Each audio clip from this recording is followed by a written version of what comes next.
ကိုမှန်ထဲမှာပြန်ကြည့်လို့ရှိရင်ရှက်နေရတယ်ဆိုတဲ့အကြောက်တရားမျိုးမရှိချင်ဘူး ငါအလေးကြရင်ငါပရိသတ်တွေကငါ့ကိုကြည့်ပြီးတော့ငါတို့တိုင်းပြည်ကဖောက်ပြန်ရေးသမားတွေများတဲ့တိုင်းပြည်လို့မပြောစေရ ငါတနေ့ကြလို့ရှိရင်ငါအဲ့ဒီဟာတွေနဲ့လက်ဆွဲနှုတ်မဆက်ချင်ဘူးငါ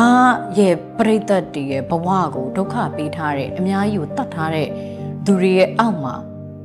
ငါအဲ့ဒီပတ်စံတွေအများကြီးကိုယူပြီးတော့ VIP လို့တထင်းမကြီးလို့နေပြီးတော့ဒါကိုမတတိစရာကြီးပေါ့နော်အဲ့ဒါကိုလုံနေရတဲ့သူမဖြစ်ချင်ဘူးအဲ့ဒါဖြစ်မှာကြောက်တယ်အဲ့ဒါဆိုဘယ်သူမှဘာမှမပြောခင်ကိုအရန်